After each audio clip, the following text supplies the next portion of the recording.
Vamos então começar pressentimentos. Nós estamos na questão 522.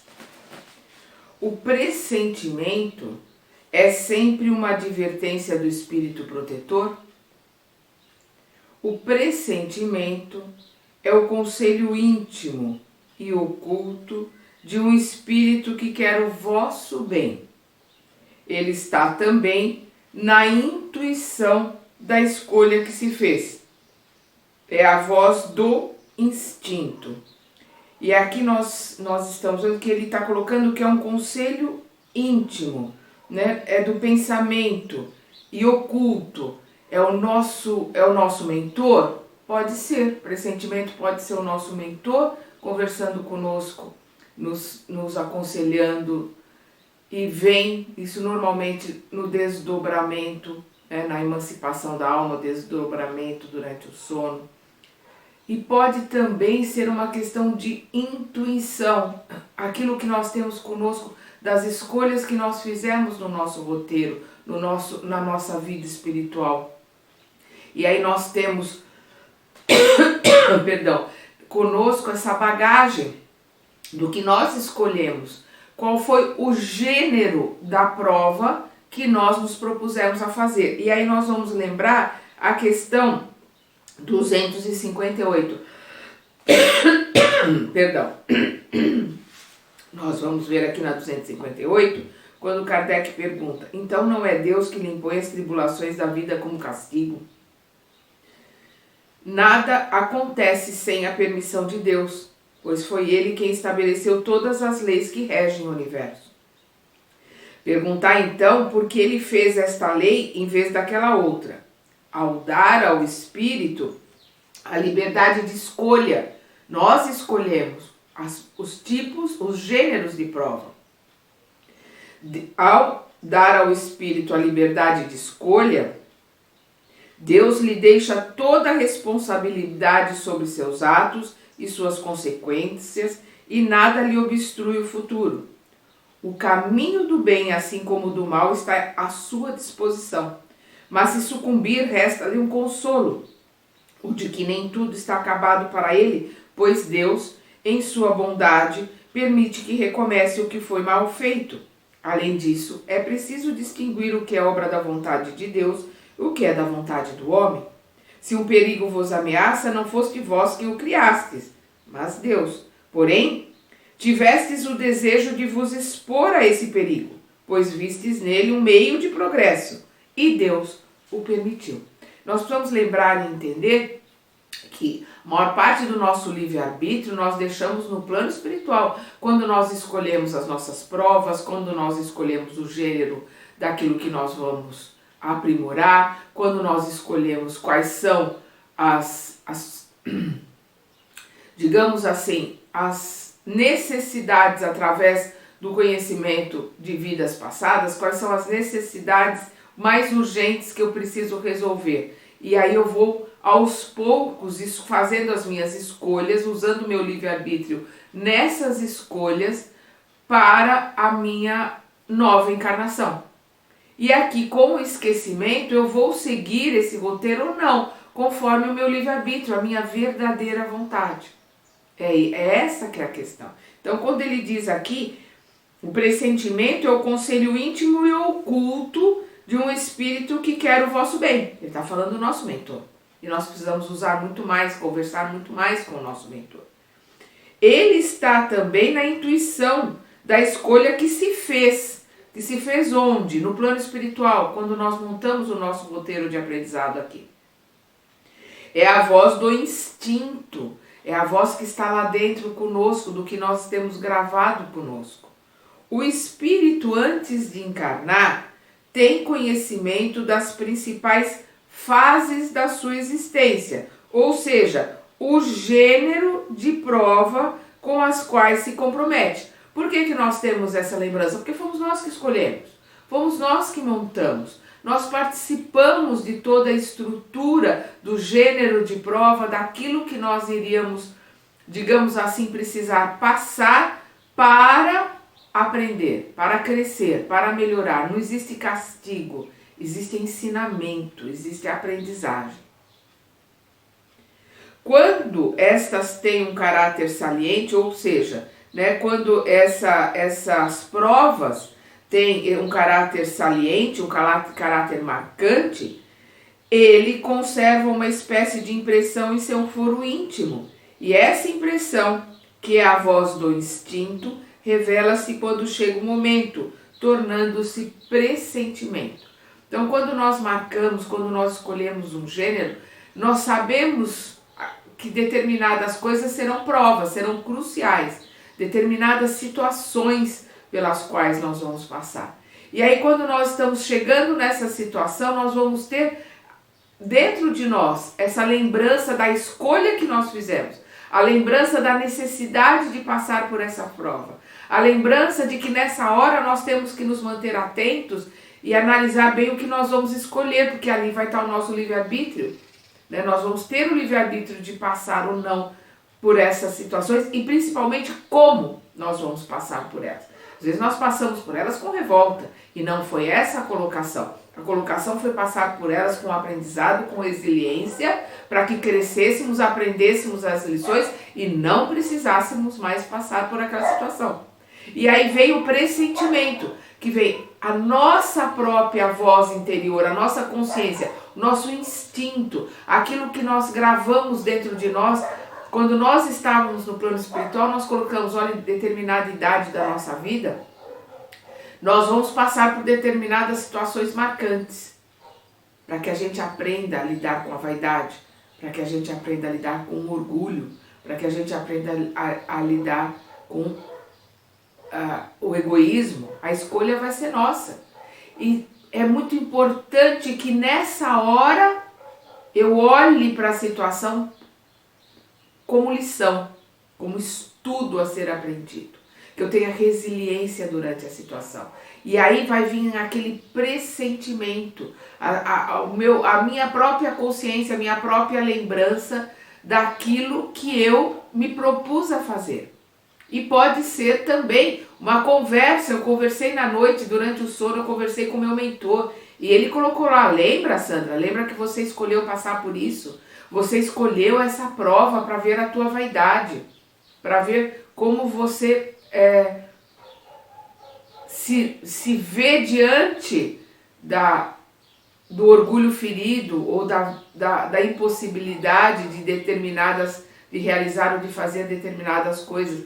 Eu lembro de um livro que eu li, não me lembro agora o nome dele, mas eu lembro do livro, mas eu lembro da situação em que um espírito, ele coloca ali, ele pede para passar por uma prova, né, na qual ele iria ficar tetraplégico, porque ele precisava muito provar a ele mesmo a questão da vaidade, do orgulho e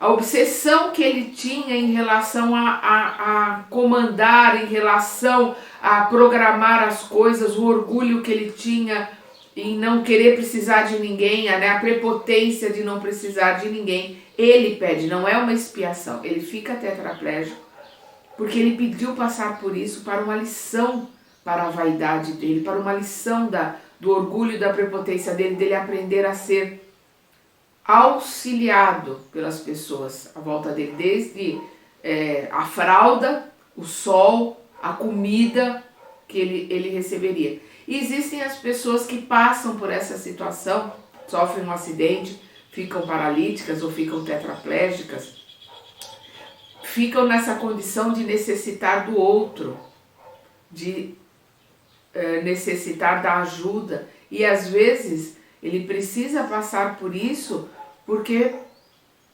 abusou ou porque não respeitou ou não entendeu a necessidade que as pessoas têm de pedir ajuda, de saber ser grato a essa ajuda, de receber essa ajuda sem orgulho ferido, sem vaidades, na irmandade. Eu preciso do meu irmão, para que ele me coloque no sol, para que ele me dê comida, para que ele troque a minha fralda, troque a minha roupa, me dê banho. E é na condição de que a hora que esse irmão ou na hora que alguém precisar, eu vou me predispor a atender, porque eu sei o quanto é difícil, eu sei o quanto é doído ter os meus membros imobilizados. E às vezes eu só respeito o corpo, só respeito a liberdade, só vou entender o que é liberdade. Só vou entender e ser grato a essa liberdade passando pela impossibilidade de tê-la. Infelizmente, nós precisamos da doença para saber o que é saúde. Precisamos do escuro para saber o que é claro. Precisamos do mal para saber o que é o bem. Nós precisamos dessa dualidade para aprendizado. E aqui nós continuamos. Os pressentimentos e a voz do instinto têm sempre algo de vago. Na incerteza, o que devemos fazer? Por que é vago? Porque a gente tem uma lembrança ali dessa conversa que teve com o mentor. Ou a gente tem aquela vaga lembrança do que nós nos colocamos, que é o instinto, né? Que é a intuição. Olha a resposta. Quando estás confuso, quando estás na dúvida, né? Invoca o teu bom espírito. Invoca o teu mentor. Ou pede ao mestre de todos nós, Deus, que te envie um dos seus mensageiros, um de nós. Olha que interessante ele coloca aqui, né? Um de nós, um espírito protetor, porque toda a egrégora do espírito de verdade, todos os espíritos que trabalham aqui neste livro, nós vamos ver lá no final dos prolegômeros, que é Sócrates, Platão, espírito da verdade, São Luís, Santo Agostinho, espírito protetor, Erasto, Fénelon. Nossa, tem inúmeros espíritos, né, que assinam lá no prolegômeros, eles até colocam etc. São os espíritos que estão trabalhando nas revelações, estão trabalhando nas respostas que são recebidas por Kardec. Vamos dar uma olhada aqui. Na continuação, nós vimos a 258, quando nós vemos aqui a 259, se o espírito tem a escolha do tipo de provação a que deve submeter-se, isso quer dizer que todas as tribulações que experimentamos na vida foram previstas e escolhidas por nós? Aí eles colocam aqui, não exatamente todas, não são todas, pois não se pode dizer que escolhestes e previstes tudo o que vos acontece no mundo, até as menores coisas. A gente não prevê tudo, a gente não escolhe tudo, a gente escolhe o gênero, o tipo de prova. Eu quero lidar com a vaidade, quero lidar com o orgulho, né? Eu quero lidar com determinado tipo de aprendizado. Nessa encarnação eu quero aprender música, ou nessa encarnação eu quero aprender matemática. Essas escolhas nós podemos fazer. É o que eles estão colocando aqui. Escolhesses o tipo de prova, ou o tipo de provação. Os detalhes são consequências da situação e muitas vezes de vossas próprias ações, daquelas escolhas que nós fizemos aqui agora nesta encarnação. Se o espírito quis nascer entre malfeitores, por exemplo, sabia dos incitamentos a que se expunha, mas não conhecia cada um dos atos que praticaria. Esses atos são efeitos de sua vontade e de seu livre-arbítrio.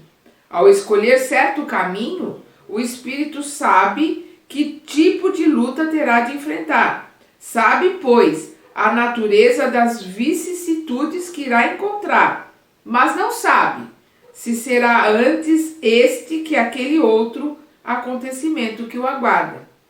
Os detalhes nascem das circunstâncias e da força das coisas. Só os grandes acontecimentos, os que influenciam o destino, estão previstos. Estão nas nossas escolhas, né? Estão no roteiro. Se tu optas por um caminho cheio de desvios, sabes que terás de tomar muitas precauções, pois corres o risco de cair. Mas não sabes em que trecho cairás. E pode ser que não caias, se fores prudente. Se ao passar pela rua cai uma telha em tua cabeça, não penses que isso estava escrito, como se diz vulgarmente. As coisas não são assim. Não são tão simples. Nós estamos envolvidos em situações que são programadas no macro. Nós estamos dentro de circunstâncias que estão sendo moldadas a cada minuto, a cada dia, pelo pensamento, pela força de ação de cada um daqueles que convivem conosco no plano, né? Desde o nosso vizinho, o amigo de trabalho, o primo, o tio, o irmão, além da família consanguínea, pai, mãe, irmãos, filhos, netos, genros, noras, né, que formam um núcleo. Aí depois isso vai se ampliando, né? São como se fossem cebolas, né? São círculos energéticos nos quais nós estamos inseridos e existe um macro, uma situação macro que está planejada pela espiritualidade superior. E nós estamos olhando aqui no micro, nós estamos olhando ali no centrinho da cebolinha, naquela partezinha que nos cabe. Mas tem toda uma situação ali em volta da qual nós fazemos parte. E as nossas escolhas vão fazer parte, elas vão mudar determinadas situações. Por isso que quando a gente sai da rota, que nem lá no GPS, o plano espiritual coloca reprogramando e tenta nos colocar de novo, para que a gente volte de novo para aquela programação que nós mesmos fizemos e escolhemos. Por isso que ele diz, quando estás confuso, né, em dúvida, invoca teu bom espírito ou pede ao mestre de todos nós, Deus, que envie um de seus mensageiros, um de nós, né, é o Espírito falando. As advertências de nossos espíritos protetores têm como finalidade única a conduta moral ou também a conduta que se deve manter em relação aos assuntos da vida privada? Olha a resposta. Em relação a tudo. As advertências dos nossos mentores, dos nossos espíritos protetores, são em relação a tudo. Porque o que eles querem é que a gente melhore. O que eles querem é que nós cresçamos. Porque se não fosse em relação a tudo, o amor deles não seria incondicional. E o amor de Jesus é incondicional para conosco.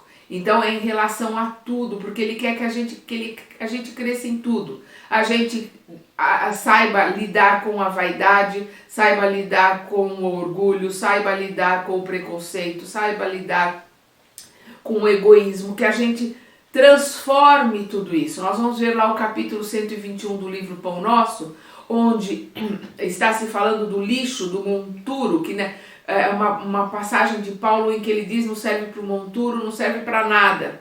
E nós vamos ver Emmanuel colocando ali que nós temos que ressignificar, transformar o lixo que existe dentro de nós em adubo, para adubarmos o solo fértil que somos cada um de nós, para as boas sementes. Então nós temos que ressignificar o lixo, que existe em nós. Nós temos que transformar todo esse lixo em adubo. É para isso que nós encarnamos, é para isso que nós estamos aqui na Terra aprendendo, crescendo, trabalhando para a nossa memória, trabalhando para a nossa melhora, Então vamos voltar aqui. Ele pergunta sobre o que os espíritos protetores nos colocam, se é sobre a nossa vida, se é sobre a moral, e eles colocam em relação a tudo. Os nossos espíritos protetores estão conosco, estão tentando sempre nos auxiliar, não vão fazer por nós, não são muletas, não vão interferir no nosso livre-arbítrio, eles vão dar suporte. Então, na hora que nós estamos desdobrados, vão conversar, vão argumentar, vão colocar, lembra que você se propôs, lembra que você combinou isso lá, e a hora que a gente volta para o corpo, isso vai estar dentro de nós como intuição, como pressentimento, que é o que nós estamos estudando aqui. Então, em relação a tudo, eles, né, os espíritos protetores, tentam fazer-vos viver o melhor possível. Porém, muitas vezes, vós fechais os ouvidos a salutares advertências e vos tornais infelizes por vossa culpa. Os nossos protetores, o nosso Mestre Jesus, a programação dos espíritos superiores é sempre para o nosso crescimento e nosso aprendizado. E isso é felicidade. A felicidade é o equilíbrio, é aprender, é crescer, é melhorar, é amar incondicionalmente, isso é um aprendizado. A saúde é o equilíbrio espiritual. Nós precisamos saber entender e ressignificar a doença, porque a doença, ela é uma forma de limpeza, é uma forma de limpar o perispírito. A gente vem para cá com o nosso perispírito com um monte de marcas dos erros e de situações que nós criamos na vida passada. Nós vemos isso no capítulo 15 de Pensamento e Vida, que está no canal já. O livro Pensamento e Vida estou colocando no canal, já está o capítulo 15. Então nós vamos ver lá o Emmanuel explicando que nós estamos aqui, o corpo vai servir como um mata-borrão. O corpo vai puxar essas impurezas, né? Como furúnculo, né? Vai puxar todas essas impurezas, vai criar um pus ali. E a hora que isso eclode, é ruim, é triste, é mal cheiroso, é difícil, mas nós vamos cuidar desse furúnculo, nós vamos, né, limpá-lo, tirar todo o pus, né? Vamos fazer uma asepsia. E daqui a um tempo a gente nem lembra mais que teve aquele furúnculo. E a hora que nós voltarmos para o plano espiritual, que é a nossa verdadeira vida, nós teremos limpado no nosso perispírito, através da doença no corpo físico, nós teremos limpado o nosso perispírito. E voltamos com menos marcas, voltamos com menos coisas para serem limpas. E nós temos que olhar para a doença com essa colocação. E temos que olhar para a nossa responsabilidade com o nosso corpo, com o que a gente ingere, com como a gente se alimenta, quais são os nossos pensamentos, os nossos sentimentos, porque é a nossa mente, a mente está no espírito, não está no corpo, é a nossa mente que comanda as nossas células e que vão manter a nossa imunidade. Porque se nós damos comando, se nós afetamos, se nós adoecemos, se nós entristecemos, se nós depauperamos as células do nosso corpo, nós baixamos a nossa imunidade e vamos estar sujeitos a vírus e bactérias, né, que estão aqui. São princípios inteligentes que estão buscando sobreviver também. A nossa imunidade, a nossa força interior espiritual, o comando da nossa mente que vai manter as nossas células fortes, saudáveis. Isso não quer dizer não ter nenhuma doença, porque Chico Xavier era um espírito extremamente saudável, num corpo doente que estava ali limpando o perispírito dele. Mas ele era extremamente saudável, um espírito equilibrado. Então vamos voltar aqui. Quando o Kardec coloca aqui, palavras do Kardec. Os espíritos protetores nos ajudam com seus conselhos através da voz da consciência. Na nossa consciência estão todos os ensinamentos dos quais nós precisamos. As leis de Deus estão gravadas na nossa consciência. Então é através da nossa consciência que nós estamos em contato com esses ensinamentos, portanto também em contato com nossos mentores, com os espíritos protetores, com a nossa família espiritual está torcendo por nós, está querendo nos ajudar. Então os espíritos protetores nos ajudam com seus conselhos através da voz da consciência, que fazem falar em nós. Mas como nem sempre damos a isso a devida importância, oferecem-nos outros mais diretos, né? Outros conselhos, né? Mais diretos, servindo-se das pessoas que nos cercam, né? Servindo às vezes a gente vê um filme, cai um livro na nossa cabeça, literalmente a gente lê e ali tá a informação que a gente precisa, às vezes uma palestra no YouTube ou em algum lugar que a gente vai, o conselho de um amigo intui um amigo a nos colocar determinada coisa, a nos dar determinado conselho. Então vem de todas as partes as informações para que a gente possa receber esse auxílio. Que cada um de nós, as palavras do Kardec, que cada um de nós examine as diversas circunstâncias felizes ou infelizes da sua vida e verá que em inúmeras ocasiões recebeu conselhos que nem sempre foram aproveitados e que lhe teriam poupado muitos dissabores se tivessem sido escutados. Porque esses conselhos vêm de todo jeito e de toda forma. E se nós tivéssemos escutado o conselho do pai, o conselho da mãe, conselho de um amigo. Ou às vezes se a gente tivesse ouvido a nossa intuição, porque nessa intuição estão ali conversas que nós tivemos com o nosso mentor, estão as colocações que nós marcamos em nós mesmos que vêm pela intuição através desse instinto, né, do que nós marcamos em nós. O pressentimento, o que é o pressentimento? É a mistura de tudo isso, é a intuição, é a bagagem que nós temos, é a conversa que temos com os nossos mentores, né?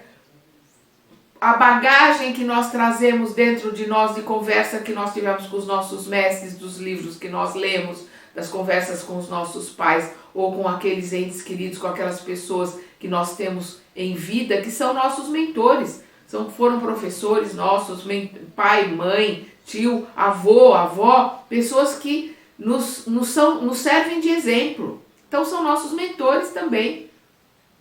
E todos os conselhos e os ensinamentos que recebemos deles ficam gravados em nós.